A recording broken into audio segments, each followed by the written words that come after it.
Welcome back to our YouTube channel bio learning hub student. आज हम लोग पढ़ने वाले हैं एक इंटरेस्टिंग टॉपिक जो है कार्डियक साइकिल के बारे में। ठीक है, और कार्डियक साइकिल के अंदर हम लोग पढ़ेंगे जो आपका हार्ट का जो साउंड आता है लब डब लब डब, वो किस वजह से हो रहा है। तो सारे टॉपिक को आज हम लोग यहाँ पर पढ़ेंगे। ठीक है, उससे पहले हम लोग नोडल टिश्यूज के बारे में थोड़ा पढ़ लेते हैं, क्योंकि हमने जब ह्यूमन सर्कुलेटरी सिस्टम पढ़ा था उसके अंदर एक टॉपिक रह गया था जो है अपना नोडल टिश्यूज। इसको कंप्लीट करने के बाद हम लोग अपना इंटरेस्टिंग का टॉपिक जो है कार्डियक साइकिल उसको भी पढ़ाई करेंगे। ठीक है, सो नोडल टिश्यू, नोडल टिश्यू होता क्या है वो जान लो पहले। ठीक है, अपना जो हार्ट है या फिर आप कह सकते हो दिल, वो किससे बना है?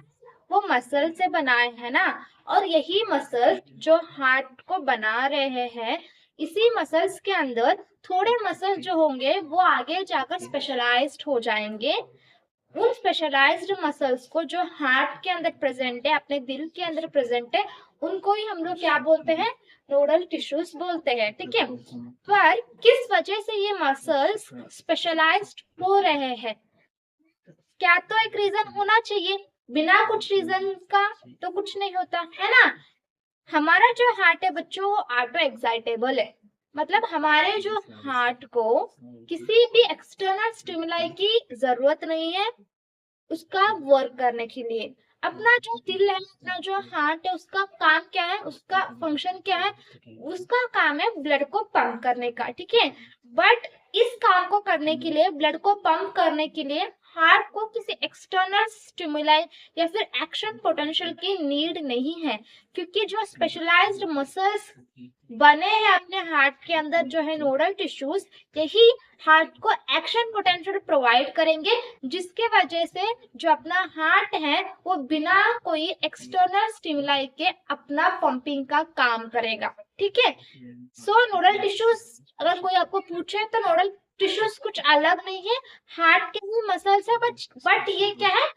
स्पेशलाइज्ड हो चुके हैं। ठीक है, और किस वजह से? हार्ट को पंप करवाने के लिए, मदद करने के लिए, एक्शन पोटेंशियल प्रोवाइड करने के लिए नोडल टिश्यूज है। ठीक है, और इस नोडल टिश्यूज जो है वो कहाँ पर प्रेजेंट है अपने हार्ट के अंदर, वो देख लेते हैं। नोडल टिश्यूज जो है बच्चों, तीन टाइप के नोडल टिश्यूज है। First one SA node, second one AV node and third one AV bundle.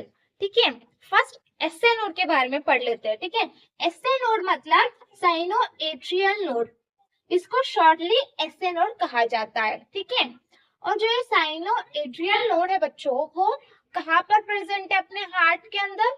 वो प्रेजेंट है राइट एट्रियम के राइट अपर साइड कॉर्नर पर प्रेजेंट है। कहाँ पर प्रेजेंट है? Present in the right upper corner of the right atrium. ठीक है, ये अपना राइट एट्रियम है, इसके राइट साइड पे ऊपर के साइड मौजूद है अपना एसए नोड। उसी तरह जो एवी नोड है, एवी नोड का फुल फॉर्म है एट्रियोवेंट्रिकुलर नोड। ये कहाँ पर प्रेजेंट है? ये भी प्रेजेंट है राइट एट्रियम के अंदर ही, बट नीचे प्रेजेंट है, राइट एट्रियम के नीचे के पार्ट में प्रेजेंट है और लेफ्ट साइड पे लोकेटेड है। ठीक है, ये राइट साइड ऊपर के साइड प्रेजेंट है, ये नीचे की साइड है और लेफ्ट साइड प्रेजेंट है। कौन सा? एवी नोड, और ऊपर के साइड और right side cyano atrial node present है। ये एवी नोड जो है बच्चों, इससे किस वजह से एवी नोड कहा जा रहा है? क्योंकि ये क्लोजली कॉन्टैक्ट है with atrioventricular septum. Atrioventricular septum के साथ क्लोजली कॉन्टैक्ट रहने की वजह से इसका नाम एवी नोड पड़ा है। ठीक है, और एट्रियोवेंट्रिकुलर सेप्टम से और एक नोडल टिश्यूज आते हैं या फिर नोडल फाइबर्स उनको बोला जाता है। वो नोडल फाइबर्स इंट्रावेंट्रिकुलर सेप्टम को कवर करते हुए आगे जाकर लेफ्ट एंड राइट में डिवाइड हो जाते हैं। मतलब लेफ्ट वेंट्रिकल्स और राइट वेंट्रिकल्स में आगे जाकर जो ये नोडल फाइबर्स आ रहे थे वो डिवाइड हो जाते हैं, उनको बोलेंगे हम लोग एवी बंडल या फिर बंडल ऑफ हिस्बी को कहा जाता है। ठीक है, और ये जो राइट एंड लेफ्ट वेंट्रिकल में जो ये जा रहे हैं, ये आगे जाकर माइन्यूट फाइबर्स बनाएंगे या धागे लाइक स्ट्रक्चर्स बनाएंगे। इन धागे लाइक स्ट्रक्चर को कहा जाता है पर्किंजर फाइबर्स। क्या कहा जाता है बच्चों? पर्किंजर फाइबर्स कहा जाता है। ठीक है, ये रहे अपने 3 नोडल टिश्यूज के बारे में। ठीक है, एसए नोड जो है वो क्या करता है? वो एक्शन पोटेंशियल प्रोवाइड करता है, जिसके वजह से दोनों भी राइट एट्रियम लेफ्ट एट्रियम दोनों भी क्या करेंगे? कॉन्ट्रैक्ट करेंगे। ठीक है, उसके कॉन्ट्रैक्शन की वजह से जो ब्लड प्रेजेंट था एट्रियम के पास वो कब कहाँ पर आएगा? वेंट्रिकल के पास आएगा। और वेंट्रिकल को कॉन्ट्रैक्ट करने के लिए एवी नोड और फिर एवी बंडल जो है एक्शन पोटेंशियल प्रोवाइड करते हैं। ठीक है, इस तरीके से अपना जो हार्ट है वो फंक्शन करता है बच्चों। बट एसए नोड जो है बच्चों वो भी एक्शन पोटेंशियल प्रोवाइड कर रहा है, एवी नोड भी एक्शन पोटेंशियल प्रोवाइड कर रहा है। बट एसए नोड को क्या कहा जाता है? एसए नोड को पेसमेकर कहा जाता है। एसए नोड को पेसमेकर बुलाया जाता है। क्यों? क्या रीजन है? दोनों भी तो एक्शन पोटेंशियल प्रोवाइड कर रहा है, पर क्यों एसए नोड को ये पेसमेकर कहा जा रहा है? क्योंकि एसए नोड ही बच्चों maximum number of action potential provide कर रहा है हार्ट को। इसकी वजह से एसए नोड को ही हम लोग क्या बोलते हैं? पेसमेकर बुलाते हैं। ठीक है, एक हेल्दी इंसान बच्चों ऑन एन एवरेज 1 मिनट के अंदर 70 to 75 टाइम्स बीट करता है। अगर एवरेज देखोगे तो 72 टाइम्स बीट करता है 1 मिनट के अंदर।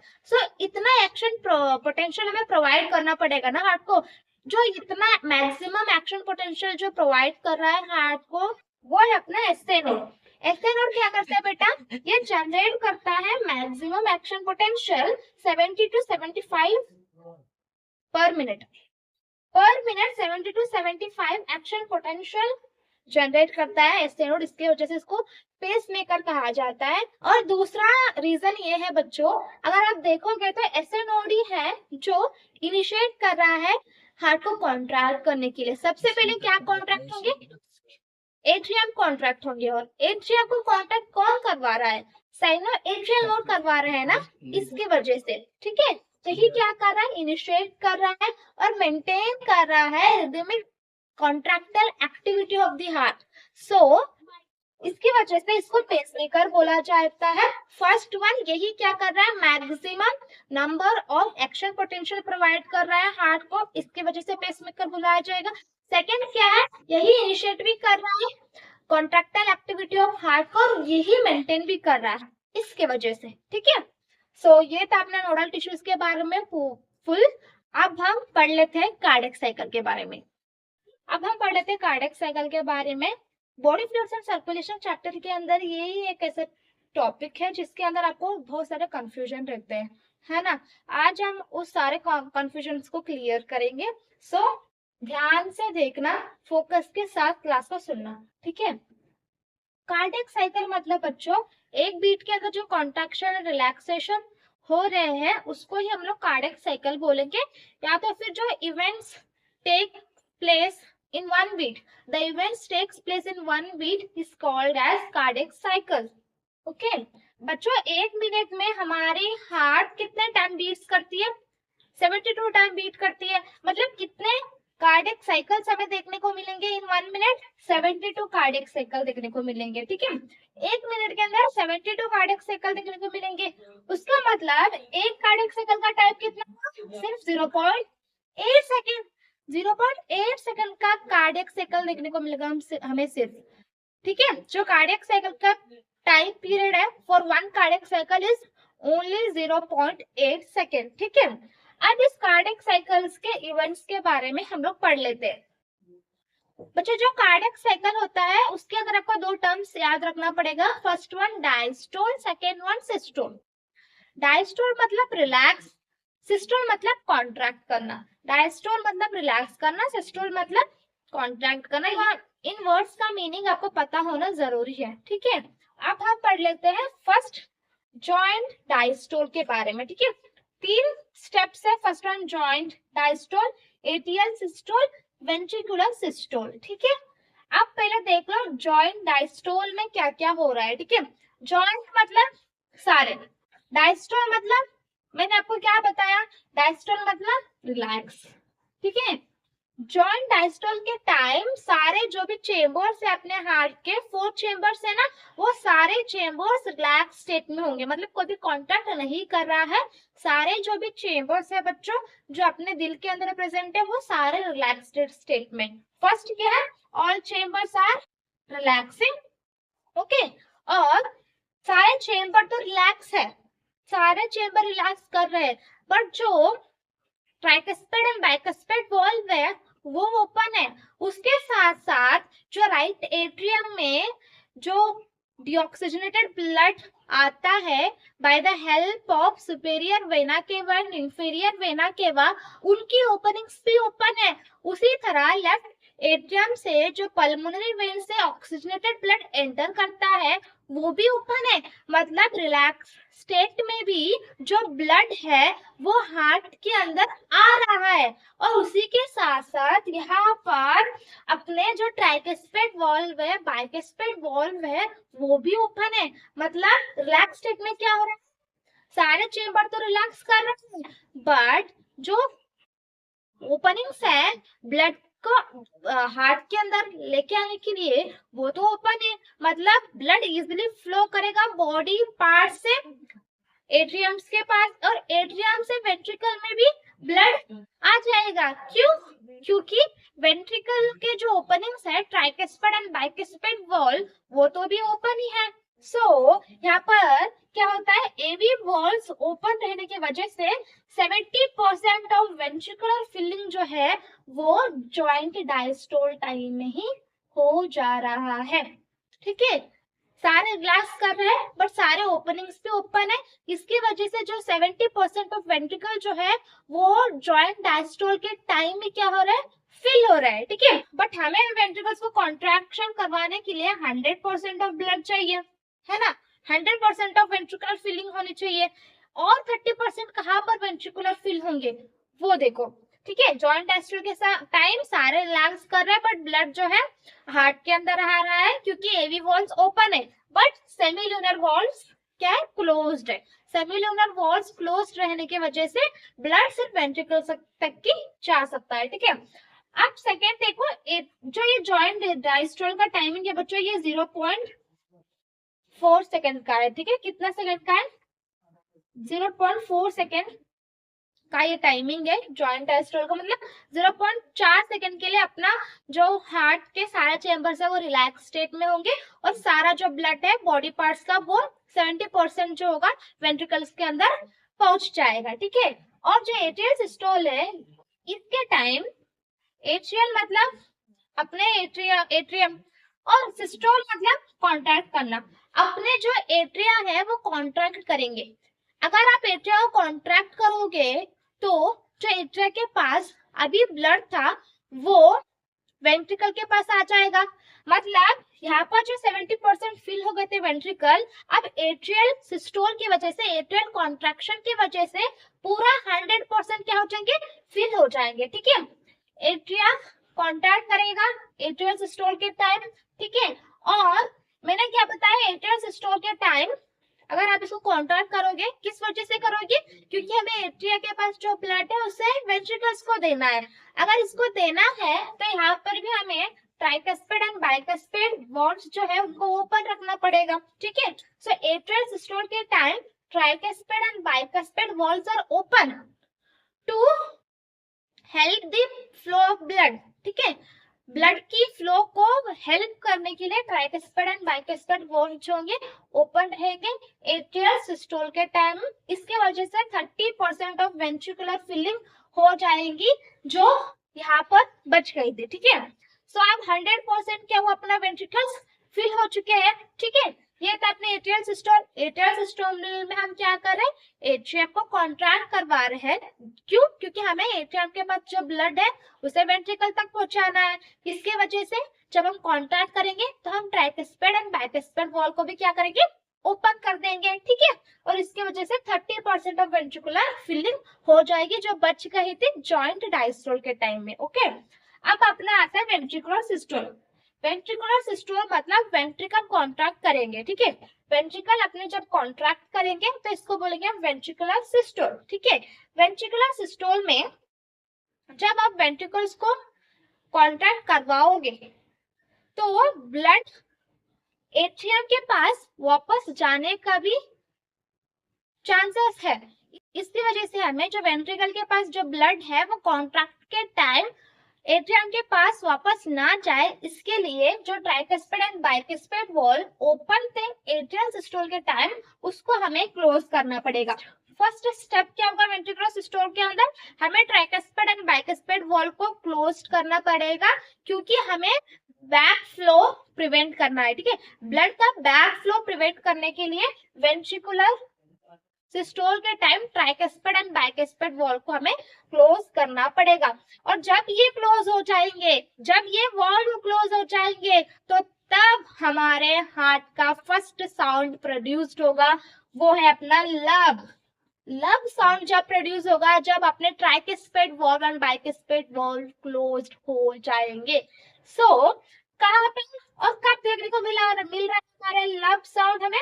हमें जब शुरू हो जाएगी वेंट्रिकल सिस्टोल तभी हमें लब साउंड देखने को मिलेगा। और किस वजह से देखने को मिलेगा? क्योंकि हम बैक फ्लो को प्रिवेंट करने के लिए tricuspid valve and bicuspid valve को क्लोज कर रहे हैं ड्यूरिंग वेंट्रिकुलर सिस्टोल, इसके वजह से हमें लब साउंड देखने को मिलेगा। ठीक है, आपने वेंट्रिकुलर कॉन्ट्रैक्शन के टाइम ब्लड का बैक फ्लो प्रिवेंट करने के लिए आपने tricuspid wall and bicuspid valve को क्या किया? क्लोज्ड किया। बट अब वेंट्रिकल जब कॉन्ट्रैक्ट करेंगे बच्चों, तो इनमें जो प्रेशर होगी वो इतना बढ़ जाएगी, इसकी वजह से अपना जो सेमील्यूनर वॉल्स थे वो ओपन हो जाएंगे, क्योंकि ट्राइकस्पिड वॉल आपने बंद कर दिया, बाइकस्पिड वॉल भी आपने बंद कर दिया। अब जो वेंट्रिकल्स है वो as a closed chamber act करेंगे, जिसकी वजह से उसके अंदर का प्रेशर बढ़ने लगेगा। जब प्रेशर ज्यादा बढ़ जाएगी तो सेमील्यूनर वॉल्व जो होंगे बच्चों ओपन हो जाएंगे। सो क्या क्या हो रहा है? वेंट्रिकल जब कॉन्ट्रैक्ट करेंगे tricuspid and bicuspid valve close हो जाएगी, और जब ये क्लोज हो जाएगा तो ventricle as a closed vessel act करेंगे, जिसके वजह से बच्चों सेमील्यूनर वॉल्व जो होंगे वो ओपन हो जाएंगे। ठीक है, ये थे अपने वेंट्रिकुलर सिस्टोल के स्टेप्स। अब वेंट्रिकुलर सिस्टोल के टाइम जो सेमील्यूनर वॉल्व्स ओपन हुए, इसके वजह से जो ब्लड था वेंट्रिकल से अब कहाँ पर मूव करेगा? आयोटा में, या फिर अपने पल्मोनरी आर्टरी में मूव करेगा। या तो आयोटा में जाएगा या तो पल्मोनरी आर्टरी में अब अपना ब्लड लोड हो गया है ड्यूरिंग वेंट्रिकुलर सिस्टोल। ठीक है, वेंट्रिकुलर सिस्टोल के टाइम में यहाँ पर जो ब्लड सेमील्यूनर वॉल्व्स के ओपन होने की वजह से जो पल्मोनरी आर्टरी और आयोटा के अंदर गया है, उसका बैक फ्लो प्रिवेंट करने के लिए सेमील्यूनर वॉल्व्स ओपन रहने की वजह से बैक फ्लो हो सकता है। ठीक है, इसकी वजह से सेमील्यूनर वॉल्व को क्लोज करवाना पड़ेगा। और ये कहाँ पर क्लोज होंगे? जॉइंट डायस्टोल के टाइम में। जॉइंट डायस्टोल के टाइम में सेमील्यूनर वॉल्व्स क्लोज हो जाएंगे to prevent the back flow of blood. ठीक है, इसके वजह से सेमील्यूनर वॉल्व के क्लोज होने की वजह से सेकेंड हार्ट साउंड आएगा, हार्ट बीट का साउंड आएगा, वो है अपना dub sound. Second heart sound dub हमें देखने को मिलेगा। ठीक है, सेमील्यूनर वॉल्व्स ओपन हुए, इसके वजह से जो ब्लड था वो पल्मोनरी आर्टरी आयोटा के अंदर पहुंच गया, पर जाने के बाद उसका भी बैक फ्लो हो सकता है ना। इसके लिए हमें फिर से सेमील्यूनर वॉल्व्स को बंद करना पड़ेगा, और ये फिर से बंद होंगे to prevent the entry of blood into the ventricles. Ventricles में फिर से ना ब्लड चला जाए, उसके लिए वो सेमील्यूनर वॉल्व्स क्लोज्ड हो जाएंगे। बट ये सेमील्यूनर वॉल्व्स कहाँ पर आके क्लोज्ड होंगे? जॉइंट डायस्टोल के टाइम। ठीक है, जॉइंट डायस्टोल के टाइम ये आकर क्लोज्ड हो जाएंगे। मतलब हमें डब साउंड कब देखने को मिलेगा? जब अपना जॉइंट डायस्टोल स्टार्ट हो जाएगा तब हमें डब साउंड देखने को मिलेगा। और हमें लब साउंड कब देखने को मिलेगा? हमें लब साउंड देखने को मिलेगा जब वेंट्रिकुलर सिस्टोल स्टार्ट हो जाएगा। ठीक है, ये टाइम मैंने बता दिया 0.4 सेकंड का होता है जॉइंट डायस्टोल, और एट्रियल सिस्टोल जो होता है सिर्फ 0.1 सेकंड का होता है। ठीक है, 0.1 सेकंड का एट्रियल सिस्टोल होता है, और वेंट्रिकुलर सिस्टोल का टाइमिंग है बच्चों 0.3 सेकंड। 0.3 सेकंड है वेंट्रिकुलर सिस्टोल का टाइमिंग। टोटल मिलाकर कितना हुआ? 0.8 सेकेंड। ठीक है, ये था अपना कार्डियक साइकिल के बारे में पूरा। ठीक है, कार्डियक साइकिल के अंदर बच्चों अभी दो टर्म्स यूज होते हैं, one is stroke volume and second one is cardiac output. ठीक है, स्ट्रोक वॉल्यूम मतलब क्या? एक कार्डियक साइकिल के अंदर, एक कार्डियक साइकिल जब होगा, जब कितना अमाउंट ऑफ ब्लड पंप होके बाहर जाएगा बाय ईच वेंट्रिकल। ठीक है, ईच वेंट्रिकल से कितना अमाउंट ऑफ ब्लड जो है पंप होके बाहर जा रहा है in one cardiac cycle is called as बच्चा stroke volume. During a cardiac cycle, each ventricle pumps out approximately 70 ml of blood. मतलब जो stroke volume का वैल्यू है वो है 70 ml. एक कार्डियक साइकिल के अंदर अपने जो वेंट्रिकल्स है कितना ब्लड को पंप कर बाहर कर सकते हैं, वो है 70 ml of blood. 70 ml of blood को पंप करते हैं एक कार्डियक साइकिल के अंदर अपना हार्ट। ठीक है, ये रहा अपना स्ट्रोक वॉल्यूम के बारे में। और कार्डियक आउटपुट क्या होता है? कार्डियक आउटपुट मतलब बच्चों अगर आपने स्ट्रोक वॉल्यूम को मल्टीप्लाई कर दिया with heart rate, heart rate मतलब 1 मिनट के अंदर आपका जो दिल है वो कितने टाइम बीट करता है, कितना टाइम करता है? 72 टाइम अपना हार्ट बीट करता है ना 1 मिनट के अंदर, उसको ही आप लोग क्या बोलेंगे? हार्ट रेट बोलोगे। ठीक है, सो अगर आपने स्ट्रोक वॉल्यूम को मल्टीप्लाई कर दिया हार्ट रेट के साथ तो उसको बोलेंगे हम लोग कार्डियक आउटपुट। ठीक है, जो स्ट्रोक वॉल्यूम है वो 70 ml है और जो हार्ट रेट है वो 72 है। अगर आप दोनों को मल्टीप्लाई कर दोगे तो क्या आएगा? Around 5000 ml of blood. ठीक है, मतलब एक कार्डियक आउटपुट का वैल्यू कितना है? 5 लीटर या फिर 5000 ml भी आप बोल सकते हो। क्लियर? और जब मैंने आपको ये और इससे न्यूमेरिकल्स भी आते हैं तो उसको देख लेना। ये समझो जॉइंट डायस्टोल है, ये एट्रियल सिस्टोल है और ये वेंट्रिकुलर सिस्टोल है। समझो इसका जो टाइमिंग था वो 0.4 सेकेंड का था, इसका 0.1 सेकेंड का था, ये 0.3 सेकेंड का था, है ना। और यहाँ पर हमें फर्स्ट हार्ट साउंड देखने को मिल रहा था लव, और यहाँ पर हमें सेकेंड हार्ट साउंड देखने को मिल रहा था, वो था अपना डब। ओके बच्चों, यहाँ पर क्वेश्चन ऐसा पूछ लेता है, एट्रियल सिस्टम को तो हमने डायरेक्टली आपको दिया हुआ है एनसीईआरटी के अंदर, बट वो क्या पूछ लेता है आपको, एट्रियल कब रिलैक्स स्टेट में है? तो आप आंसर क्या होगा? जब एट्रियल सिस्टोल कर रहा है, कॉन्ट्रैक्ट कर रहा है, उसके अलावा का जो भी टाइम है उस टाइम एट्रिया क्या करेगा? रिलैक्स करेगा। सो इस क्वेश्चन में अगर आपको पूछा कि एट्रियल डायस्टोल का टाइम कितना है तो आपका आंसर आना चाहिए 0.7, क्योंकि सिर्फ 0.1 सेकेंड के लिए एट्रियल कॉन्ट्रैक्ट कर रहा है, उसके अलावा एट्रियल सिस्टोल के अलावा सारे टाइम एट्रिया रिलैक्स स्टेट में ही होगा। ठीक है, एट्रिया रिलैक्स स्टेट में ही होगा। ठीक है, और अगर आपको वेंट्रिकल सिस्टोल का अगर पूछोगे तो डायरेक्ट आपको मिल जाएगा, बट अगर वेंट्रिकल डायस्टोल के बारे में अगर आपको पूछेंगे तो आपको क्या करना पड़ेगा? इन दोनों का ऐड करना पड़ेगा। ठीक है, इन दोनों को अगर ऐड करोगे तो कितना आएगा? 0.5, क्योंकि वेंट्रिकुलर सिस्टोल के टाइम ही सिर्फ वेंट्रिकल कॉन्ट्रैक्ट करे, उसके अलावा आप कभी भी देखोगे तो वेंट्रिकल्स क्या है? रिलैक्स स्टेट में है। ठीक है, ये था, इसको आपको पढ़ना था। और बच्चों और एक टाइप का क्वेश्चन बनता है लाइक लव और डब, इन दोनों साउंड के बीच में कितना टाइम का डिफरेंस है? कितना टाइम का डिफरेंस है? 0.3 सेकेंड। लव और डब दोनों के बीच में कितना टाइम का डिफरेंस है? 0.3 सेकेंड का क्या है बच्चों? डिफरेंस है। ओके, अगर उसी तरह अगर आपको पूछ लिया जाए डब और लव के बीच में, लव और डब के बीच में कितना टाइम का डिफरेंस है, तो आपने बोला 0.3 सेकेंड, ये तो आपको मिल गया, बट डब और लव के बीच में कितना डिफरेंस है? तो अगर आप तभी भी 0.3 बोल रहे हो तो आपका आंसर गलत है बच्चों, क्योंकि डब और लव के बीच में 0.3 सेकंड का डिफरेंस नहीं है। डब के बाद लव होने के लिए आपको जॉइंट डायस्टोल भी होना चाहिए और एट्रल सिस्टोल भी होना चाहिए। उसके बाद वेंट्रिकल सिस्टोल के टाइम में फिर से हमें लब साउंड देखने को मिलेगा। मतलब कितना डिफरेंट है, मतलब कितना डिफरेंस है बच्चों, 0.5 सेकेंड का डिफरेंस है बिटवीन डब एंड लब। अगर लब एंड डब के बीच में पूछेंगे तो 0.3 सेकेंड, और डब एंड लब के बीच में पूछेंगे तो 0.5 सेकेंड। ठीक है, ये था अपना पूरा कार्डियक साइकिल के बारे में। आशा करती हूँ आप लोग को समझ में आया होगा और आपको मजे भी आए होंगे लेक्चर के टाइम में। तो प्लीज यार चैनल को सब्सक्राइब कर लेना और कितना हो सके उतना फ्रेंड्स के साथ शेयर कर देना और लाइक भी कर लेना। ओके, मैं मिलती हूँ आपको अगले वीडियो में, तब तक के लिए धन्यवाद।